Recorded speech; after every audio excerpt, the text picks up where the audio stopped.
I was looking for a church in Birmingham, and I saw on the Birmingham News front page, Eugenia Gamble and Susan Clayton above the fold, very important article, saying that they were starting a women's shelter.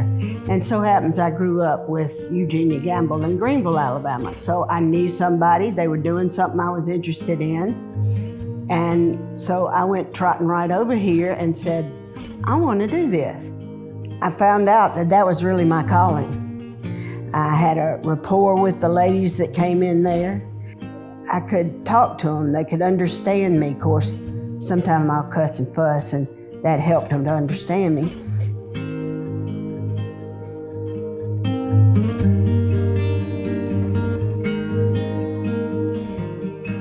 I had a really good time down there, helping those ladies, and there were like 20 until later on, and then we went up to 30. We had one bathroom, one toilet, one sink, and one shower, and 30 women. We always had a line. It was as good a situation as we could do, given where we were, and it helped a lot of people, but we needed to improve it. We realized that homelessness was not going away. It was here to stay. We thought maybe it'd stay in California somewhere, but it didn't. It really came to Alabama. And we had a lot of people on the streets.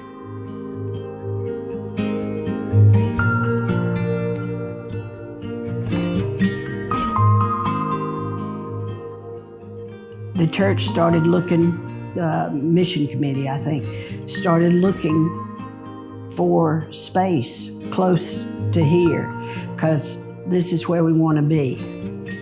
The other shelters were really afraid of the mentally ill, and we loved them. The other shelters wouldn't take a lot of these. We were the shelter of last resort at that time. I just fell in love with it, and I was doing what I felt I should be doing. Those people needed help, and I thought I could do it. Miss Betty's mama died, and she came to us because her mother was dead. She had two brothers, I think, that lived in Birmingham. Miss Jeannie helped to take care of her, and it was just amazing to see that. We watched her take care of Miss Betty, and it was just obvious. She just crumbled and couldn't do anything but sit on the couch, and Jeannie would get her up and make sure she ate and all that stuff. And it was something to watch. Miss Betty ended up going to a nursing home. We put her in a nursing home and followed her a long time, but she's not with us anymore. They were quite a pair, those two. And both of them taught us a lot in our beginning. I think there were 74 people that applied for executive director, but I'd been doing it. I think just because I had the experience and really loved it, I was kind of a shoo-in. It was really by design. God had a hand in that the whole time. You know, sometimes we'd just run into a brick wall, and all of a sudden, that wall would just fall away and we just keep moving. It was a miracle. The community that helped us do it was amazing. They brought food, they brought toiletries, they came and spent the night. A lot of them would go out there and talk to them. And that's what we wanted to see, is some community for the homeless women to see that the housed people would come and volunteer their time to help them. When we moved, I was the staff member. I had a lot of help from Susan Clayton, who was assistant pastor here, and Denise Killebrew. We had no social workers. There was a lady here at First Pres that was a social worker, and she came down to help. She would sit in. I didn't know what a social worker did. Had no clue. Then we hired Sherry Webb. Sherry's been there. We hired her in January 2001. Sherry was a licensed social worker. So she started from there, and now she's the executive director. There is hope there. But we went into it with our mind set up. We wanted real social workers, degreed, professional people, so they could really be cut loose and say, go, fix them.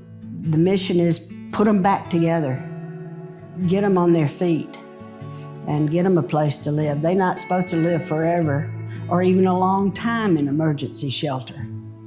That is supposedly a quick stop.